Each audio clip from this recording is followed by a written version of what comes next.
তিতা মেয়েটা বোঝে না, পাগলারে জিলাপি দিও না। The power of student. এই মুহূর্তে সাধারণ শিক্ষার্থী নাকি অন্য কোনো গুপ্ত শিক্ষার্থী, তাও একটা প্রশ্ন। তবে দুধ কা দুধ পানি কা পানি সামনে চলে আসছে। সাধারণ শিক্ষার্থীরা যদি প্রটেস্ট করে দাঁড়ায়, তাহলে আসলেই আমাদের যে ছাত্র দল বলেন, ছাত্র লীগ বলেন, ছাত্র শিবির বলেন, তাদের ক্যাম্পাসে টিকে থাকা কতটা অসহায়কর একটা পরিস্থিতি তৈরি করতে পারে। ছাত্রলীগ বিতরণের ঠিক 1 বছর পর গতকালকে রাতে হল কমিটি দেওয়াকে কেন্দ্র করে যেই ঝড় উঠেছে, সেই ঝড়ে নতুন আরেক চাহিদা তৈরি হয়েছে। আর এটা এই মুহূর্তে ছাত্র দলের উপর একটা মহা সাইক্লোন বয়ে যাওয়ার মতন অবস্থা। কালকে ছিল যে হলের কমিটি বাদ করতে হবে, কিন্তু আজকে আরেক দাবি। তবে এই দাবিটা এত বড় সংখ্যক 593 জনকে টার্গেট করে যে দাবি করা হয়েছে, ছাত্রদল যদি আবার রুখে দাঁড়ায়, তাহলে ক্যাম্পাসে আরো খারাপ কিছু ঘটতে পারে। কারণ উমামার ফাঁস করা চিঠিতে দেখা গেছে তিনি বাম সংগঠনগুলোর রাজনীতি হলে চাইলেও নিজে করলেও অন্যদেরকে করতে দিবেন না, যেটা তার এই আন্দোলনের যৌক্তিকতা অনেকাংশে হারিয়েছে। বাট আমার মনে হয় না এটাতে সফল হবে। আচ্ছা, দাবিটা কি? ছাত্রদলের 593 জন নেতাকে ঢাকা বিশ্ববিদ্যালয়ের হল থেকে বহিষ্কার করতে হবে। দাবি কাদের? আন্দোলনরত শিক্ষার্থীরা। কারাই শিক্ষার্থীরা? উমামার ডাকে বিভিন্ন বাম সংগঠনের যে ছাত্ররা আছেন, পাশাপাশি সাধারণ ছাত্ররা হয়তো আছেন, আরো যে বিভিন্ন ছাত্ররা আছেন, তারাই দাবি তুলেছেন। শুধু তাই নয়, এখানে শিবিরকেও ধরা হয়েছে।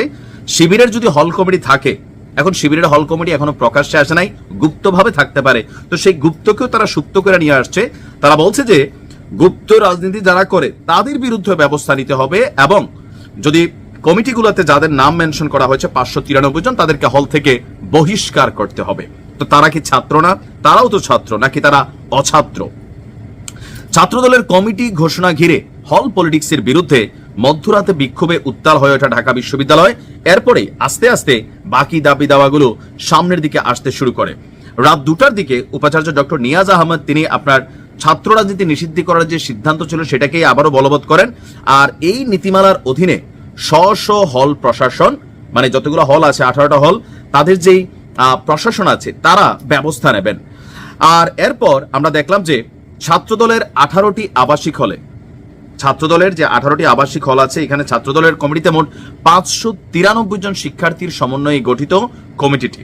সেখানে আপনার হাজী মোহাম্মদ মহসিন হলে আছে 61 জন, জিয়াউর রহমান হলে আছে 51 জন, জসিমউদ্দিন হলে আছে 43 জন, মাস্টারদা সূর্য সেন হলে আছে 47 জন, বিজয় 71 শেখ মুজিবুর রহমান হলে আছে 54 জন, শহীদ সার্জেন্ট জহুরুল হক হলে আছে 56 জন, সলিমুল্লাহ মুসলিম হলে আছে 18 জন, আর এফ রহমান হলে আছে 38 জন, জগন্নাথ হলে 34 জন, ডক্টর মোহাম্মদ শহীদুল্লাহ হলে 48 জন, ফজলুল হক মুসলিম হলে 36 জন, অমর একুশে হলে 25 জন, রোকেয়া হলে 8 জন, শামসুন্নাহার হলে 5 জন, শেখ ফজিলাতুন্নেসা মুজিব হলে 4 জন, বাংলাদেশ কুয়েত মৈত্রী হলে 3 জন, কবি সুফিয়া কামাল হলে 7 জন। এই প্রত্যেককে আপনার সরাতে হবে।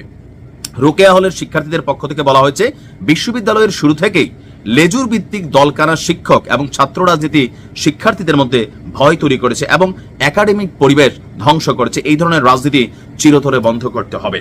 এখন ছাত্রদলের উপর এই যে চাপ আর যে সংখ্যাটা, তো এরাও তো ছাত্র হিসাবে নিশ্চয় হলে থাকছে, নাকি এরা অছাত্র?